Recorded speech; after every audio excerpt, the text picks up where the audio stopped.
পেখমকে দেখে অদ্ভুত কাণ্ড করলো রন। সম্পূর্ণ জানতে ভিডিওটিতে একটি লাইক করে দেখতে থাকো। গল্পের শুরুতেই দেখা যায় আবির তো বারবার করে পেখমকেই দেখতে থাকে, কিন্তু এই মেয়েটা দাবি করে তার নাম পেখম না, তার নাম ঝুমুর। আর তখন অফিসার বলে, আবির চৌধুরী, আপনি আমাদেরকে অনেক সাহায্য করেছেন, মেয়েটাকেও অনেক সাহায্য করেছেন, তার জন্য অসংখ্য অসংখ্য ধন্যবাদ। এবার তাহলে আমরা আসি, চলুন। কিন্তু ঝুমুর ওরফে পেখম কোনোভাবেই কোনো জায়গায় যেতে চায় না। আবিরের কাছে এসে বলে, দয়া করে আপনি আমাকে আপনার বাড়িতে নিয়ে চলুন, আমি এই সমস্ত থানা পুলিশের কাণ্ডে জড়াতে চাই না। আপনাকে দেখেই মনে হয় আপনি একজন ভদ্র মানুষ, ভালো মানুষ। আপনি যদি আমাকে এইভাবে আপনার বাড়িতে আশ্রয় দেন তাহলে আমার খুব ভালো লাগবে। আমি ঘরের সমস্ত খুঁটিনাটি কাজ করতে জানি, কাজের লোক হিসেবে রেখে দেবেন। আপনারা তো বড় লোক আছেন, আপনাদের বাড়ি নিশ্চয়ই অনেক কাজের লোক আছে, তার মধ্যে একটা কোনায় যদি আমাকে একটু ফেলে রাখেন, বেশি কিছু না, 3 বেলা একটু খেতে দিলেই হবে। আবিরের খুব কষ্ট লাগে, বিশেষ করে এই মেয়েটাকে যেহেতু পেখমের মতন দেখতে, তাই পেখম এরকমভাবে বলছে এটা মেনে নিতে পারছে না আবির। অফিসারকে বলে, অফিসার বলছিলাম যে আমি যদি ওনাকে নিয়ে যাই তাহলে কি আপনাদের খুব আপত্তি হবে? অফিসার বলে, দেখুন এইভাবে তো নিয়ে যাওয়াটা সম্ভব না, আর আপনি ওনার জন্য অনেক কিছুই করেছেন, এবারে প্রশাসনের দায়িত্ব, আপনি এসব নিয়ে ভাববেন না। কিন্তু ঝুমুরি তো যেতে চায় না। অফিসার জিজ্ঞেস করে, আচ্ছা আপনি একটা কথা বলুন তো ম্যাডাম, আপনার বয়স কত? তখনই ঝুমুর বলে, আমার বয়স 20 বছর।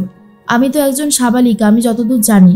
আমার তো নিজস্ব মতামত থাকতেই পারে, তাই না স্যার? আমি ওনার সাথে যাই না, উনি যদি আমাকে নিয়ে যেতে চায়। অফিসার বলে, ঠিক আছে, আপনি যখন চাইছেন আমাদের তো কিছু বলার থাকেই না, কিন্তু আবির বাবু আপনার সমস্ত ডিটেলস আমাদেরকে দিয়ে যেতে হবে। আবির তখন বলে, নিশ্চয়ই অফিসার, আপনাদের যা যা লাগবে আপনি বলুন, আমি দিয়ে যাব। কোনো রকমের কোনো সাহায্য লাগলে আমাকে অবশ্যই বলবেন, আমি অবশ্যই সাহায্য করব। এর মধ্যেই পেখম খুবই খুশি হয়ে যায় আর বলে, ধন্যবাদ, আপনি যে আমার কথা শুনেছেন তার জন্য আমি আপনার কাছে কৃতজ্ঞ। এদিকে রানা রায়চৌধুরী ওরফে রঞ্জন বাবু, অভিতাজের কাকা, কোথায় গেল খুঁজে পাচ্ছে না স্ত্রীরা, বারবার করে ডাকতে থাকে চা জলখাবার নিয়ে এসেছে। আর এদিকে রানা রায়চৌধুরী তো রীতিমতো ঢুকে পড়েছিল পেখমের ঘরে, তন্ন তন্ন করে সমস্তটা খুঁজতে শুরু করেছিল, আর কিছু না পেয়ে ওয়াশরুমে চলে গিয়েছিল ফ্রেশ হতে। এরপর ওয়াশরুম থেকে বাইরে বেরিয়ে এসে বলে, আসলে আমার না খুব টায়ার্ড লাগছিল, একটু ঘুমিয়ে পড়েছিলাম, তাই চোখে মুখে জল দিয়ে আসলাম, আপনারা কিছু মনে করেননি তো? স্ত্রী তখন বলে, না না আঙ্কেল, মনে করবো কেন, কি যে বলেন না আপনি, এইটুকু তো হতেই পারে। আঙ্কেল একটা রিকোয়েস্ট করব, আগে দেখুন চাটা খেয়ে কেমন হয়েছে। আর তখন রানা রায়চৌধুরী বলে, এই চায়ের স্বাদ আমার খুবই চেনা, খুব ভালো হয়েছে শ্রী, আমি না তোমাকে বলে দিচ্ছি, তোমাকে কিন্তু আমি বাপের বাড়িতে আসতে দেবই না। কেন জানো? কারণ তুমি আমাকে সকালবেলায় উঠেই এই চাটা খাওয়ালেই আমার মনটা খুবই ভালো হয়ে যাবে। স্ত্রী তখন বলে, আচ্ছা আঙ্কেল, চাটা তাহলে ভালো লেগেছে, শুনে খুবই খুশি হলাম।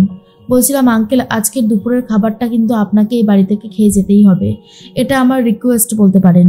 আঙ্কেল তো খুবই খুশি হয়ে যায়, কারণ এই সুযোগটা তো রানা রায়চৌধুরী চাইছিল। কারণ রানা রায়চৌধুরী খুব ভালো মতন জানে যে এইটাই সেই সুযোগ যখন পেখমের ঘরে আরও বেশি করে থাকা যাবে আর খোঁজার সুযোগটা পাওয়া যাবে। রানা রায়চৌধুরী বলে, ঠিক আছে, অনেক ধন্যবাদ, আমাকে যে এত ভালোবাসছো তোমরা, এটা দেখেই খুব ভালো লাগছে। তমালিকা বলে, না না, এই আর এমন কি ব্যাপার। আর তখনই রানা রায়চৌধুরী বলে, এই সুযোগে আবিরের সাথেও দেখা হয়ে যাবে। অনেকটা সময় ধরে আমি তো অপেক্ষাই করছি আবিরের জন্য, কিন্তু আবির যে কখন আসবে। রনিতা বলে, আবিরের গলা পাওয়া যাচ্ছে, মনে হয় আবির চলে এসেছে, যাই গিয়ে দেখি তো। এর মধ্যে স্বর্ণালী আবিরের সাথে কথা বলতে থাকে আর বলে, না না আবির, এগুলো মোটেই সহ্য করা যাচ্ছে না, তুই এগুলো কেন করছিস, আর কিসের জন্যই বা করছিস, আমি তো বুঝতে পারছি না। আবির তখন বলে, মা তুমি আমার কথাটা শোনো। তখনই শৌকর্য বলে, দেখ তুই যদি এরকম করতে থাকিস তাহলে কি করে হয় বল, কৌশিকী আর 2 দিন পরেই আসবে, তোর এই ছেলে মানুষই দেখে কৌশিকী কি আর তোকে বিয়ে করতে চাইবে? আবির বলে, আমি তো বিয়ে করতে চাই না, তোরা কেন আমাকে জোর করে বিয়ে দিচ্ছিস, আমি তো সেটাই বুঝতে পারছি না। স্বর্ণালী তখন বলে, বিয়ে করবে না তো কি করবে, এরকমভাবে ঘুরে ঘুরে বেড়াবে? তোমার এই ঘুরে বেড়ানোটা আমি যে সহ্য করতে পারছি না। একটা কথা মনে রেখো, তুমি কিন্তু এখন নিজের মতামতে চলে নিজের সর্বনাশ ডেকে আনছো। আমি তোমার মা হই, আমি সবসময় চাই তুমি ভালো থাকো, তুমি সুস্থ থাকো, আর সেটুকু করার জন্য আমায় যা যা করতে হয় আমি সবটাই করব। এর মধ্যে আবির বলে, তোমরা একটু শান্ত হও, আমার কিছু দেখানোর আছে। এর মধ্যেই সবাইকে চমকে দিচ্ছে আবির আর বলে ভেতরে আসুন। পেখমকে দেখে তো একেবারেই সবাই চমকে গেছে। আর তখনই রানা রায়চৌধুরী খুবই ভয় পেয়ে যায়। মনে মনে ভাবে কি এটা কি করে সম্ভব, যাকে আমি নিজে শেষ করে ফেলেছি সে কি করে এইভাবে এখানে আসতে পারলো। আমার কাছে পুরো ব্যাপারটাই তো অবিশ্বাস্য লাগছে। পেখম বেঁচে আছে? না না না না না, এটা হতে পারে না, এটা কোনোভাবেই হতে পারে না। শ্রী তখন বলে পেখম তুমি বেঁচে আছো? এর মধ্যে দাদুভাই এসে বলে বধুয়া এসেছে। ঠিক তখনই আবির বলে তোমরা একটু শান্ত হও, এরকম রিয়াক্ট করো না, আমাকে কথাগুলো বলতে দাও, না হলে তোমরা সত্যিটা জানতে পারবে না। স্বর্ণালী তখন বলে কি হয়েছে, এটা কি বল। আবির বলে ওর নাম ঝুমুর, ও ঝাড়গ্রাম থেকে এখানে এসে খুব বড় বিপদে পড়েছিল, আমি ওকে বাঁচিয়ে নিয়ে যাই হসপিটালে। এর মধ্যেই কাকাই বলে তার মানে তুই কাল রাতে বাড়ি ছিলিস না তাই তো? দেখো বৌদি দেখো, আবিরের কাজকর্মগুলো তুমি দেখো। এর মধ্যে আবির বলে কাকাই পুরো কথাটা বলতে দাও, নাহলে কিন্তু হবে না। এর মধ্যে আবির বলে এরপর এই মেয়েটাকে পাচার করে দেওয়ার প্ল্যান করা হয়। তারপরে আমি ওকে উদ্ধার করে হসপিটালে নিয়ে যাই, ডাক্তারবাবুরা চেক আপ করে ছেড়ে দেয়, কিন্তু এই মেয়েটা বারবার করেই বলে ও আমাদের বাড়িতে আসতে চায় আর ওকে দেখতে হুবহু পেখমের মতন। স্বর্ণালী তখন বলে এর থেকে তো প্রমাণিত হয়েই গেল যে এই মেয়েটা পেখম নয়, তুই নিজের মুখে স্বীকার করছিস সবটা, তাহলে একে এই বাড়িতে রাখার মানেটা ঠিক কি? আর দুদিন পরে কৌশিকী আসবে, পেখমকে এইভাবে চোখের সামনে দেখতে পারলে তাহলে কি করে হবে? তখন আবির বলে দেখেছো তো মা, তুমিও পেখমই বলে ফেলছো এই মেয়েটাকে, এটাই স্বাভাবিক একটা ব্যাপার, এটাই অস্বাভাবিক কিছু নেই, কিন্তু তুমি এরকমটা করো না, ওকে এই বাড়িতেই থাকতে দাও। শ্রী তখন বলে আচ্ছা মা, ও যখন বিপদে পড়েছে তখন একটু আশ্রয় দিলে কি এমন হয়েছে? আবিরের বাবা তখন বলে না না শ্রী, তুমি বুঝতে পারছো না, এই রকম ঝামেলায় জড়ালে আমাদের ক্ষতি হতে পারে, বিশেষ করে আবিরের, সেই জন্যই বলছি এই মেয়েটাকে কোনো একটা হোমে রেখে এসো না, পুলিশকে জানাও, পুলিশই ব্যবস্থা করে দেবে। তখনই আবির বলে উনি পুলিশের হাতে যেতে চায়নি, উনি এই বাড়িতে আসতে চেয়েছিল। রানা রায়চৌধুরী মনে মনে ভাবে সত্যি কি এটা পেখম, এটা কি করে হতে পারে?